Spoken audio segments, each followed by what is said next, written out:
R.E.M's EP, which first came out, called Chronic Town. I just got it at a record convention recently. Their first full album, Murmur, I think that came out in 1983.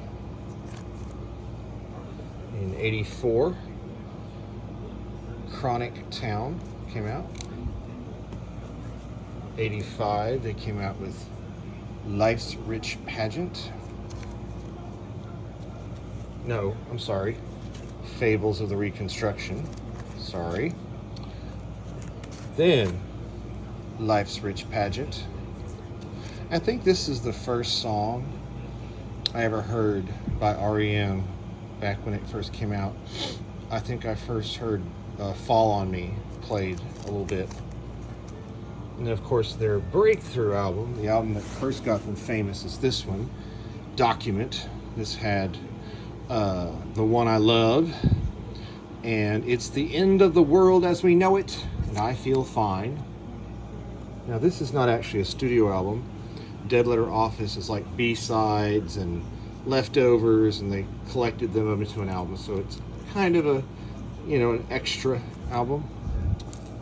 Then they signed with the big label, Warner Brothers Records, and they released Green. This was the album that came out my senior year of high school when I first moved to Little Rock and just first really got into them.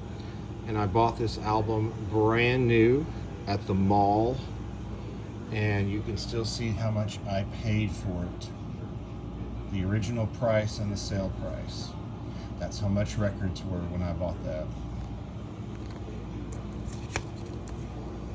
Then there was Out of Time. This was a huge album for them. This has probably their most famous song, Losing My Religion. Most everyone has heard or knows that song. Most people think this album, Automatic for the People, is their, top album, in some ways. Their Sgt. Pepper, if you want to call it that. This has Everybody Hurts and Man on the Moon. Then there's Monster, which is more of a rockin' album they made. The original album is Orange, and I didn't buy that when it first came out because vinyl was basically pretty much hard to find, and this is the reissue that came out just a few years ago. This has two versions, the original and the remixed version of the album. I like bits and pieces of both.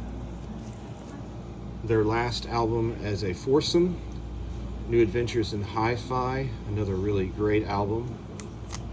Then they became a trio, and they released Up, which is a very different direction for them. They used a lot more electronic drums. Hey, Kinko. Hi. We're talking about R.E.M. albums right now. Some people don't like this album. I actually have grown to like it over time. This is the last one for me to buy today, which completes my collection. Reveal, which I think is their absolute best album as a trio. I think it's the most fleshed out and well-rounded album. And so, however many years between I bought Green, I think was the first R.E.M. album I bought, and this one, you can see the difference in price from 1988, 89 to 2023. So there you go. Around the Sun would be their next album to come out. Then they would do Accelerate, which was another fairly upbeat, very kind of fast-paced, and a very short album. This thing only clocks in at I want to say about 38 or 39 minutes long. And then their very last album was Collapse Into Now. And I was very sad, and it's the only album that's ever had actual pictures of them on the front. And you can see Michael waving goodbye, because I think they kind of knew this was the end. After that, I have a best of collection, and like most best of collections, this does have songs on it that's not on anything else. Probably one of my favorite R.E.M. songs from their latter years, I don't know where I said that, later years, Great Beyond is on there. I have some single versions of Everybody Hurts that some reason I bought. And then I have the BBC radio album that came out. So that is my R.E.M. collection.